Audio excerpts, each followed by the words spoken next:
Her true story from Iowa. They laughed at my old clothes during family photos, so I removed my name from their inheritance papers. They mocked my dress. I rewrote the legacy. It was the first Sunday of the new year, and the whole family had gathered in the church hall for our annual family photo. There was hot cider on the folding table and a silver helium banner that read, "New Year, New Blessings." I had taken the bus that morning wearing my olive green swing dress, modest, high-necked, with wide cuffs. I had sewn it myself over 2 decades ago, just in time for my son's high school graduation. I remember the way he held my hand that day, grinning as he said, "Mom, you're the most beautiful woman in the room." I had believed him. I wore that same dress now not because I could not afford another, but because it meant something.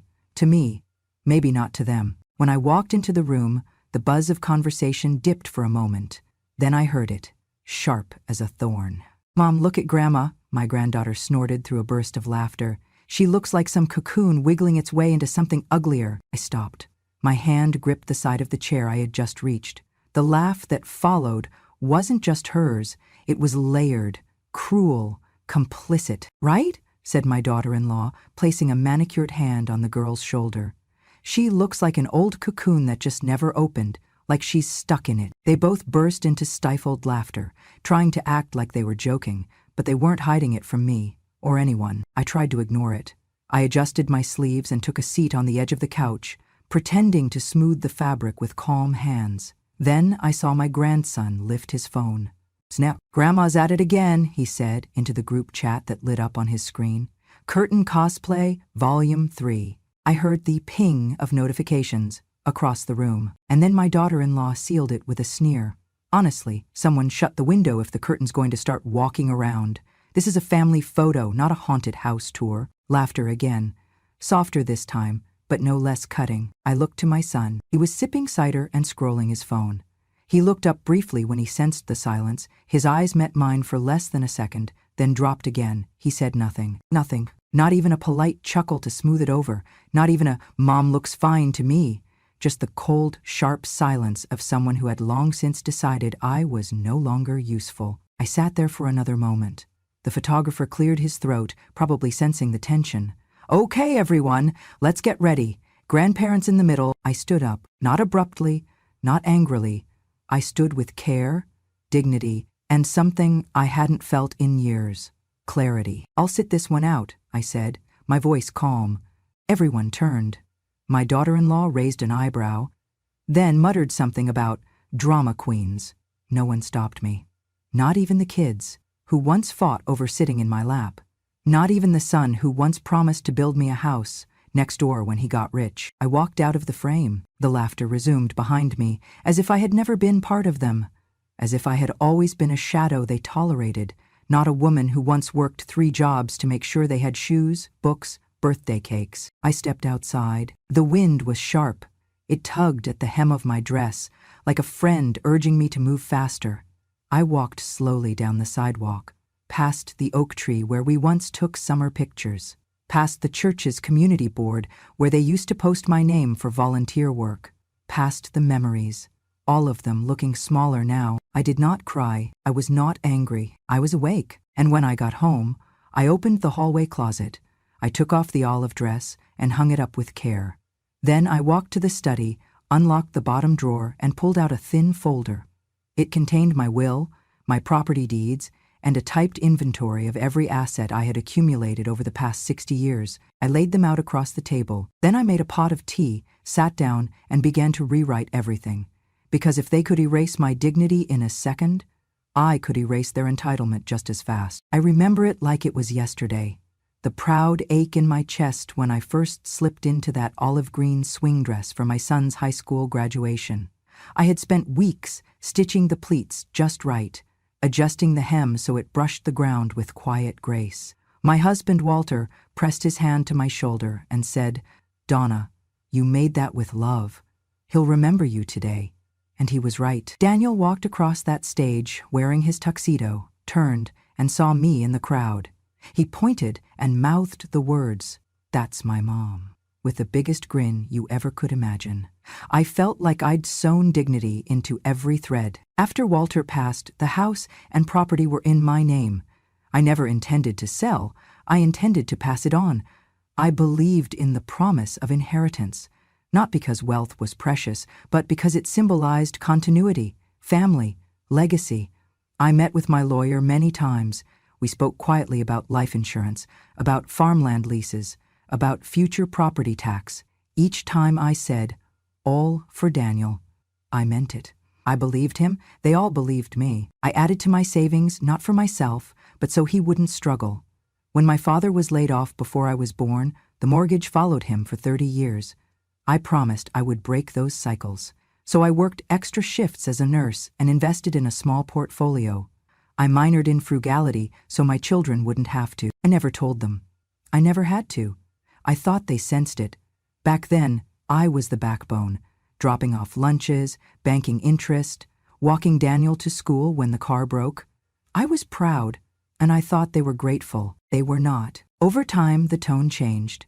Teachers complimented my dedication. Doctors appreciated my calm. Friends called me remarkable, but my children began to avoid my calls. Grandma's house had become a museum, my cooking dated, and my wardrobe, most of all my wardrobe, a running joke. I didn't mind the changing styles. Fashion passes, but I minded what it told me, that I no longer belonged. That none of the promises I had made or nurtured still mattered. That Sunday, hearing those cruel jokes about my dress, the hollow echo of someone mocking the person who once believed in you, it broke something inside me. And in the shattered pieces, I found a clarity I had been missing. That night, I returned home alone. The house felt quieter than usual. The photographs on the wall seemed to look at me with pity. I sat at the dining table and opened the bottom drawer of my desk. Inside was the folder containing every deed, every certificate, every ledger I had accumulated. I spread them out. One by one, the farmland deed, the insurance book, the CDs, they were all in my name. I leaned back and traced the ink that read Donna L. Adams, 60 years of gathering and preserving, built on frugality, devotion, love. And for whom? Nobody asked me what I wanted at any point. Nobody asked me in my widowhood what comfort I might need. Instead, they laughed, as if I were a distorted relic from some older time. They made a joke out of my dignity. They never asked what I wanted, not once. I closed the folder. I walked to the living room mirror and put my hand on the olive dress hanging behind me. It looked faded by the hallway light, but it still held the echo of that proud moment. That moment when my son acknowledged me in front of the world. I took a deep breath, wrapped my fingers around the dress fabric, and pulled it close to my chest. I thought of that promise. I will always be the person you are most grateful for.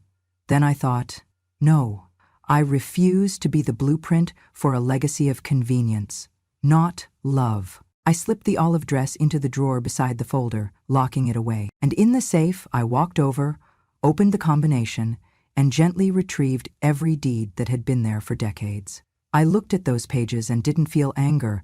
I felt resolution. That night, I made my decision. I would preserve my legacy, but not for people who traded their love for a laugh. At dawn, I would speak to my lawyer. I would take their disbelief and their disdain and turn it into something that gave foundation again, but this time not to the people who called me a cocoon, to people who needed shelter, stability, respect. I closed the safe and locked it. I turned off the light and waited for the morning. I arrived at Martin and Green law offices just after 9 the next morning. The building felt more familiar than many rooms in my own house. I had once escorted a class of high school juniors through mock trials here when I was their English teacher. And there, behind the reception desk, stood Leah Martin, now a lawyer, once a student I'd praised for her sharp analysis and respectful demeanor. She greeted me with a warm but surprised smile. "Mrs. Adams," she said, "this is a surprise. What brings you in so early?" I returned the smile. "Leah, I need your help to fix something I should have fixed years ago." She led me into a small conference room with a polished oak table. Fresh coffee steamed from a carafe in the corner. She placed a notepad, pen, and legal pads in front of me. I took a seat and set down my purse, my folded dress, and the folder containing my will and deeds. I have documents, I said quietly. But first, I want to tell you what those people said. I recounted Sunday's humiliation, the mocking laughter, the cruel words about my dress, a twisted cocoon, an old curtain, a cosplaying relic. As I spoke, Leia's face tightened, as though each insult landed with weight. When I finished, she closed her eyes a moment, then looked at me firmly. "I'm sorry you went through that," she said. "You deserve better, and I suspect you came to a decision." I nodded. I pulled out a printed copy of my previous will and contracts. I unfolded the document and laid it flat. This was drafted 5 years ago, with everything in my name and 2 trustees I trusted, my son and daughter-in-law. They are the sole beneficiaries. But things have changed. I paused. What I am about to ask won't be simple. Leia flipped open her legal pad. "Tell me what you want." I explained calmly. I wanted to remove all family members, my son, daughter-in-law, and grandchildren, completely from any inheritance. I wanted the beach house, the farmland, the savings, all of it, to go to a non-profit foundation that teaches sewing, weaving, and financial skills to women over 50 who have been through domestic violence or abandonment. I wanted to reserve a small portion, enough to buy a 1-bedroom cottage near school, so I could continue teaching, tutoring, living modestly but with purpose. She nodded thoughtfully. "It's a powerful move. Are you absolutely certain?" I looked up at her. "I am." We spent the next 90 minutes drafting the new will, each clause carefully worded, each beneficiary replaced, each piece of property reallocated. My signature line appeared at the bottom of every page, Donna L. Adams.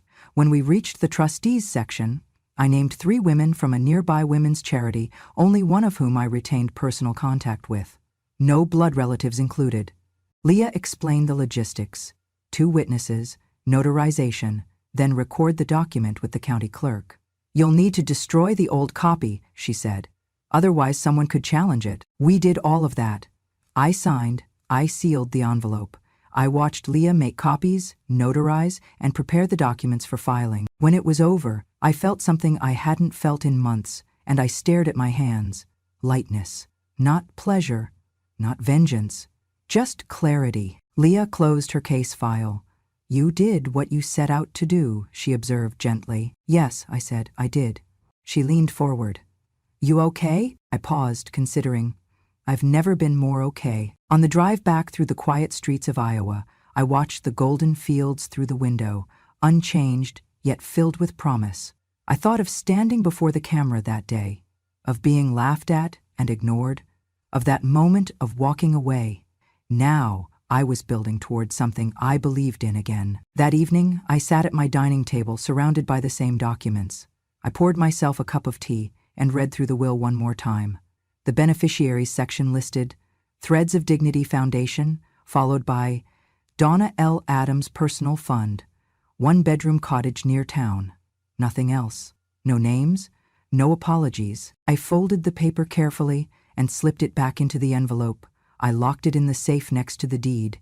I turned the lock and let out the breath I had been holding. That night, as I drifted to sleep, I realized that I had found another definition of family, one founded on gratitude, respect, healing. This legacy was mine, again. I saw the first sign of trouble that afternoon when my son called, not with warmth in his voice, but with the clipped tone of someone exercising a right, not begging for a favor. His words tumbled out sharp against the quiet hum of my kitchen. "Mom, I need to talk to you. This isn't right. I was planning on using the beach house as collateral for our investment fund. We even had a meeting with my partner." He paused. "Are you sure you want to go through with this?" I felt the cup slip between my fingers, but I didn't drop it. I set it on the table. My voice was steady. "Daniel, I have made my choice." I waited, though the line was silent. Then I added, "Yes, I'm certain." The call ended without warmth. That evening, I heard a knock at the door. I opened it to find both Daniel and Rachel standing on the step. They looked exhausted, like they had run miles they didn't want to run. Daniel spoke first. "Mom, this is crazy. We're family. I thought you'd trust me to manage it." His eyes flicked to the folder I held, thin but clearly marked with letters from my own handwriting. Rachel stepped forward, arms crossed. "We just want an explanation. Is this really what you want? To leave us with nothing? I nodded. Yes, you have everything you need.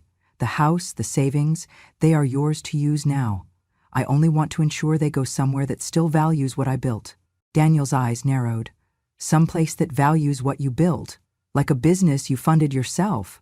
He glanced at Rachel. Are you okay with Mom saying we don't value her? Her expression wavered, but she remained silent. We sat around the kitchen table. I slid the photograph across to them, a still from that church basement photo shoot. There I stood in my olive dress, the laughter frozen around me. Is this the face you see when you think of me? I asked softly. Rachel turned away. Daniel swallowed hard. I cleared my throat, then slid the picture toward the center. That was not a costume party. That was betrayal.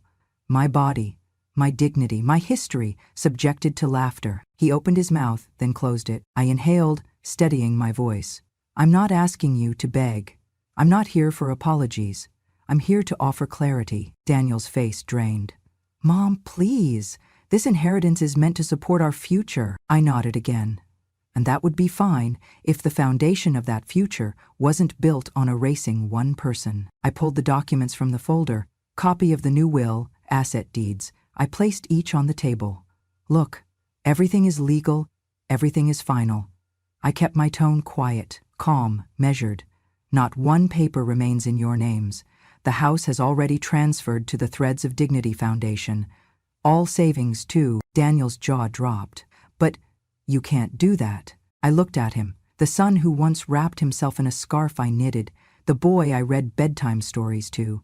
But next to that memory was the faded echo of his stone-hearted indifference. I said, I already did. Rachel's voice cracked. She said, you destroyed this family. I leaned forward. No, I dismantled the lie. You laughed at me in front of cameras, sent those pictures to group chat. You never once asked what I wanted. You just assumed I'd be there. Daniel shook his head. You don't get it. This was supposed to be our legacy. My hand floated above the photo. I picked it up and read aloud, slowly. Grandma cosplay curtain. That was not a joke. That was your statement to me and to yourselves. Tears glistened in his eyes. I continued, my legacy doesn't belong to those who mock its keeper. He closed his mouth and exhaled. Rachel whispered, what do you want then? I folded my hands over mine. I want dignity. I want my life to matter to someone. Then I paused. If it's too much to ask of you, I'll offer it elsewhere. I stood, leaving the silent weight of my words in the air. I walked toward the door. Even as the sun dipped low, the house felt cooler, no longer mine. Before I closed it, I said, think about the laughter you recorded and the woman you decided was a joke. That's all I ever asked you to remember. They didn't respond. The door shut. It echoed behind me. I walked down the path, feeling less empty than I had in years, because some things, like legacy and self-respect, are better reclaimed than forgotten. I answered the door to find Rachel standing on the porch, mascara tracks still wet on her cheeks, and her expression a mixture of pleading and heartbreak. She stepped inside without waiting for an invitation. Mom, she began, in a small voice that was nothing like the confident tone she wore at the photo shoot. We were just joking. We didn't mean to hurt you. Didn't you ever feel a little sad? Her voice cracked mid-sentence, and tears trembled on her lash. I nodded and gestured toward the dining table. Let's talk. She moved slowly, each step one burdened apology, and sat across from me. The kitchen clock ticked softly in the background. She folded and unfolded her hands. It was just a stupid remark. Everybody says dumb things.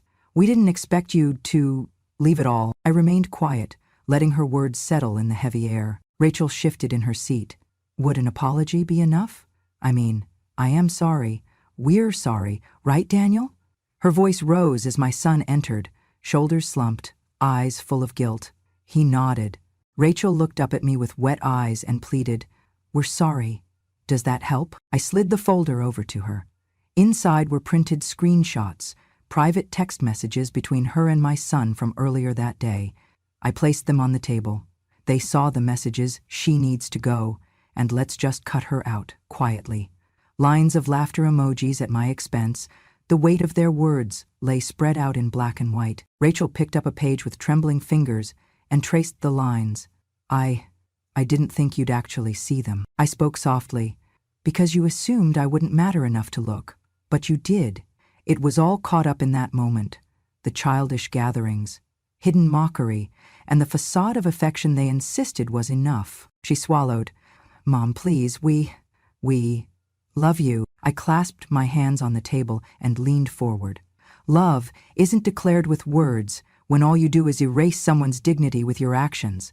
Love doesn't hide behind an olive dress and a forced smile. The room felt colder, harsher.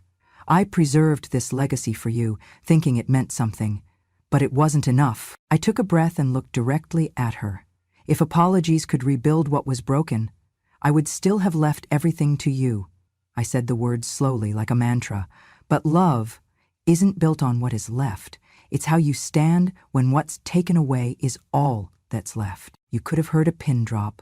Daniel's eyes strayed to the stack of documents beside me, and I sensed the shifting weight in the room. I reached for the folder again. This time I pulled out the trust document, my final will, and laid them on the table. I have removed your names entirely, I said. You will receive nothing, not the house, not the savings, not the land. Rachel's mouth fell open. Daniel leaned forward in shock. He looked as though someone had pulled the floor from under him. Every penny is going to the Threads of Dignity Foundation, I said firmly, a place where I can teach women to weave and sew and piece their lives back together, a place where they know I care, because it never came from a lunchbox. It came from a lifetime of intention. Rachel swallowed. But we're family. I let the silence stretch. Then I said, family isn't claim with DNA. Family is earned every day. Do you understand? Their heads nodded, but not fully.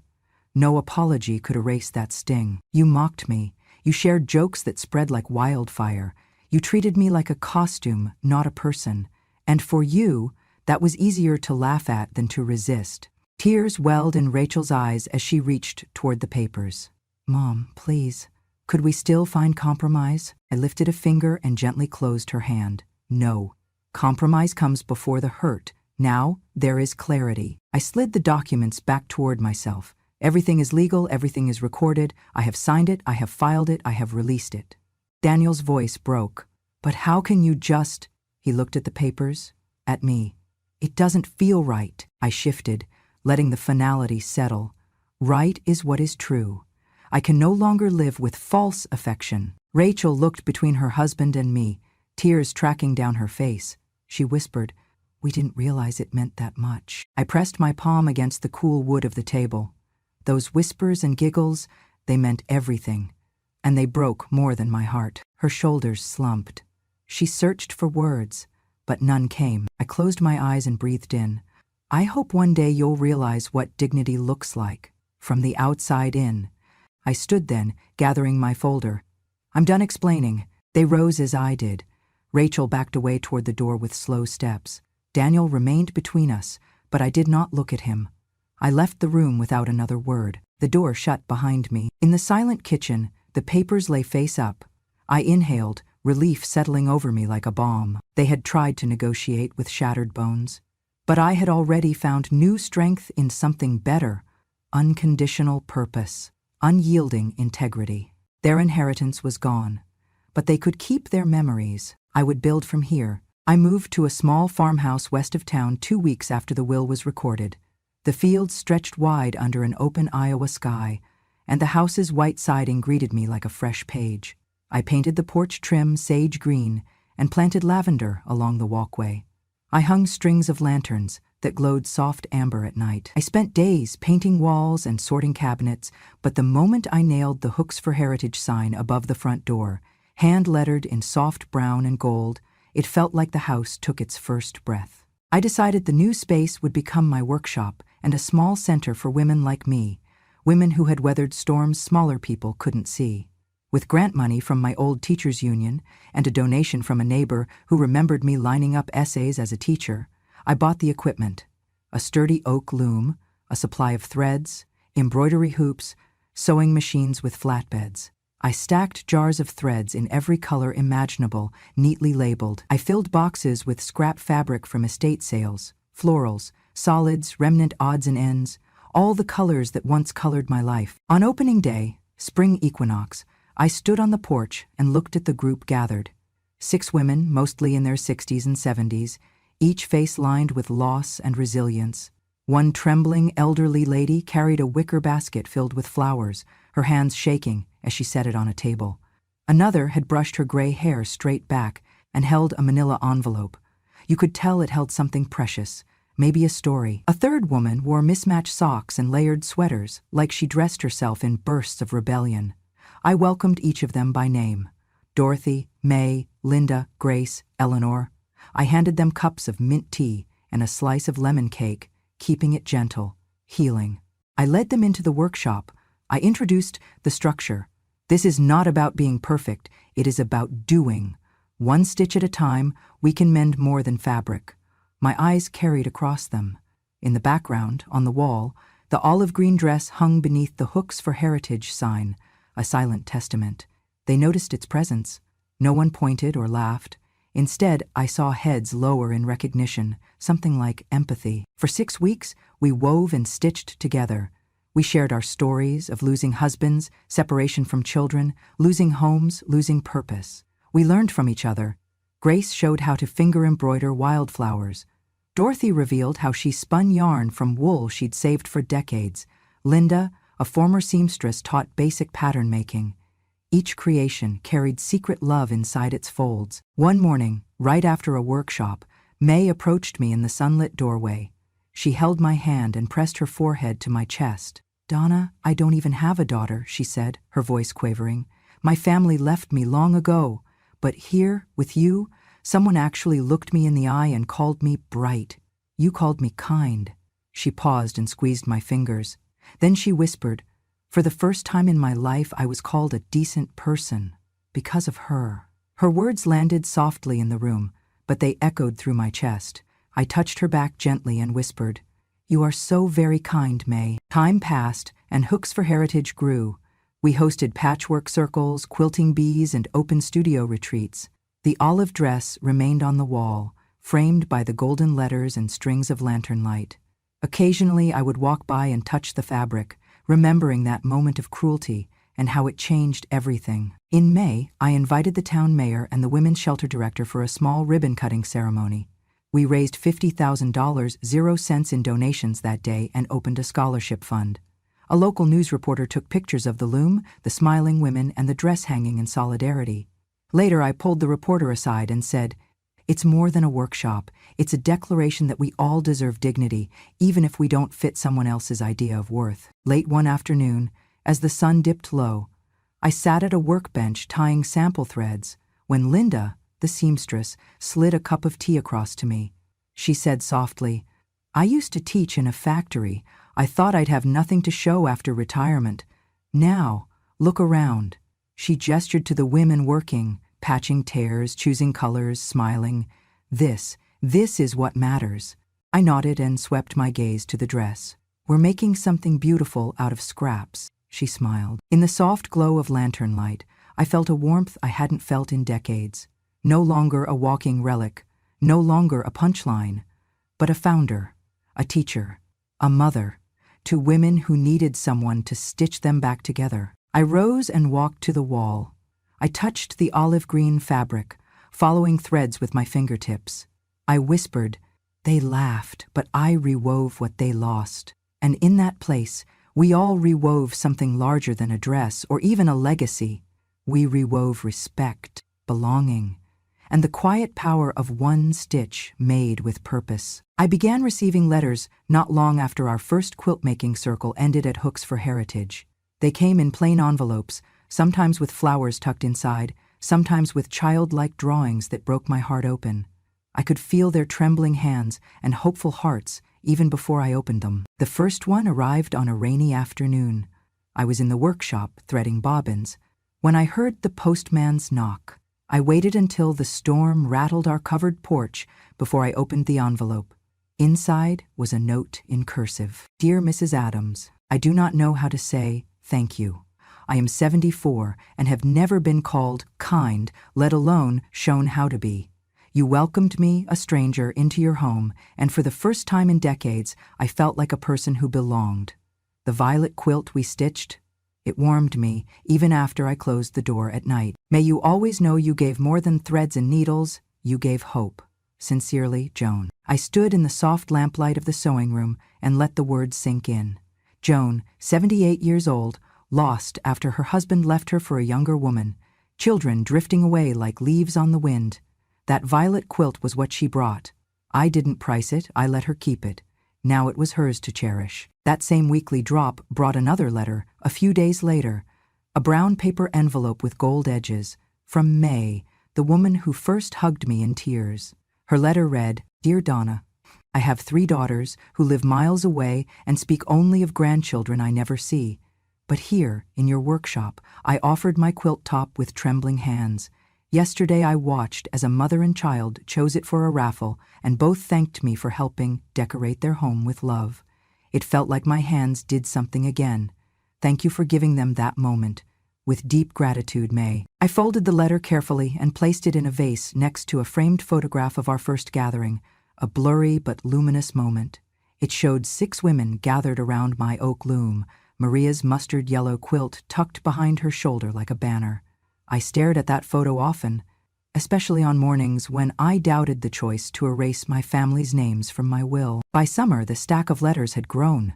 There was one from Dorothy, who'd lost her sight gradually over the years, yet still managed to weave stitches of color into a baby blanket. She wrote, "Dear Donna, I couldn't see the blues or greens, but I felt each stitch as a whisper of purpose. I haven't done anything this kind since my husband died. I leave the baby blanket on the table each night before I go to sleep. It reminds me that I can still create, still care. Thank you for reminding me who I am. In friendship, Dorothy." I began reading these letters aloud at the Friday sewing circles, discreetly, before we all began stitching. The women listened, nodding, recognizing themselves in the stories. "You see," I'd say, "my legacy isn't brick, it's kindness." They smiled and reached out to tuck threads into their fabric. One day the local paper did a feature on us. They called us Sunday Stitchers and highlighted the workshop as a model of intergenerational healing. They printed my picture next to my olive dress hanging behind me. The headline read, "Old Dress, New Dignity, Iowa Grandma's Threads of Worth." A twist I appreciated. Joan's envelope came next with a newspaper clipping of that article. Inside she wrote, "Dear Mrs. Adams." I clipped this and showed it to my grandson, who finally listened to me. He said, "Grandma, that's your dress. You made that place." And for the first time I felt his respect. "Thank you for making that same change in me." I pressed the clipping into my journal, tears filling my eyes. In that moment I realized something. The inheritance I had bequeathed was not empty. It was living, evolving, nurturing. The final letter of the season arrived just yesterday. It was from Linda, the former factory seamstress. "Dear Donna, we held a public quilting show yesterday. The room was full, young families, old neighbors, volunteers. When I introduced you as our founder, the applause shook the walls. Never have I felt such pride. And afterward, several women came up to me and said, 'That woman is someone. Thank you for being someone again. Always, Linda.'" I folded that letter and walked to the wall where my olive dress hung and the Hooks for Heritage sign glowed softly. I pressed my hand against the fabric and whispered, "I am someone." My voice cracked, but certain. I no longer cared about being a relic or a costume. I had reclaimed my worth with each stitch and each signature. My legacy was no longer tied to the approval of the ones who laughed. It had been woven into the lives of women who understood that dignity is not what you wear, but what you give. Late that evening, I lit the lantern by the loom and sat down with a fresh sheet of parchment. I began drafting letters to each organization that had reached out for help. Knitting guilds, senior centers, libraries. My ministry would grow. The olive dress would stay on the wall until they tore the house down. I tucked my journal under the loom and closed the workshop door. As I walked home through the silent fields, I looked up at the stars. I thought of each woman whose life had quietly changed because someone taught them to stitch, to create, to belong. And I smiled because I had not become a relic. I had become a beginning. That night, I fell asleep with the words of May echoing in my mind. For the first time in my life, I was called kind because of you, and I knew I had rewritten not just inheritance papers, but what legacy truly means. I remember the morning as though the sun paused just for me. I had brewed chamomile tea before dawn, filled my kettle, and set it on the stove while the sky painted itself with soft pinks. The workshop at Hooks for Heritage lay silent behind me, the olive green dress still hanging on the wall like a quiet ambassador of purpose. I stepped out onto the porch with my steaming cup and paused by the lavender, fresh buds unfurling, and whispered to the air, "Here we go again." A young woman, Jenna, came by the fence carrying a basket of freshly picked daisies. She had been coming every Tuesday since summer, learning embroidery and listening to stories. We sat on wicker chairs. "Mrs. Adams," she said, voice gentle like a breeze. "Can I ask you something?" "Of course, dear." She tilted her head toward the dress hanging behind me inside the workshop. "Why keep it there?" I glanced over at it. It looked faded under the sun, its once bright green, now a comforting sage. I smiled. "The dress didn't change, Jenna. If anything, changed it was how people saw it." She paused. I continued. "That day, when they laughed at me, my dress became more than fabric.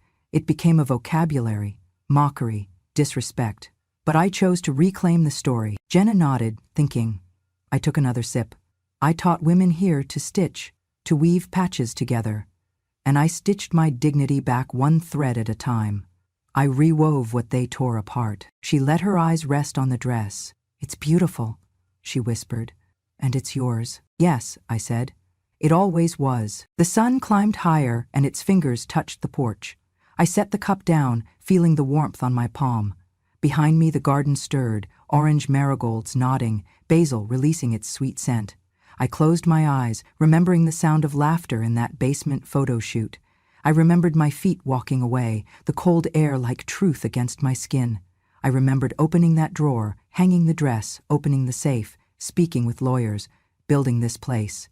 It all led to now. "Every morning," I said to Jenna, "I make tea, I water the lavender and basil, and I think of that moment, how fragile dignity can be, and how easy it is to lose it in a single cruel word.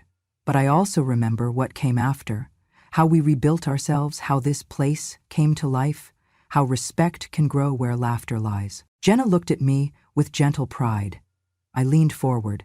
"They laughed at my dress," I said softly, "but I wove something more valuable than thread. I wove back respect. And now this place, these women, these flowers, they remind me every day that dignity is not given, it's made. It's stitched with purpose." A breeze drifted through the yard, carrying petals and whispered light. I watched Jenna put a single daisy behind her ear, then lean forward to tie the ribbon basket around her waist and head into the workshop where the women were already stitching, threads weaving over patterns of survival, rebirth, community. I took one last look at the dress. Then I turned back toward my little cottage and walked in, the floorboards creaking under purpose. I left the door open. In the quiet that settled behind me, the workshop's lanterns glowed brighter, threads wove together, and an old dress hung on the wall, no longer the butt of a joke, but a quiet testament, a legacy rewove, not by who I once was, but by what we created together. I poured another cup of tea and stepped to the window, watching sunlight dance across the lavender outside. Because sometimes the greatest legacy is not what you took away, but what you wove afterwards. They laughed at my dress, but I rewrote what they lost, with threads of dignity and a pattern of purpose that will last long after the fabric fades. If this story touched something quiet in you, if you've ever walked away from a room where you were laughed at, only to build something stronger with your own two hands, then you're not alone. And you never were. Here at Grandma, true stories, we tell what others bury. We speak softly, but we carry truth. And every thread in these stories is real, stitched from memory, silence, and the strength it takes to stand up after they've tried to fold you away. Subscribe to this channel if you believe respect is not inherited, it's earned. Like this video if you've ever been underestimated, and share this story with someone who needs to remember. Legacy is not what they give you, it's what you choose to leave behind. I'm Grandma, and I'll be here, waiting to tell the next true story.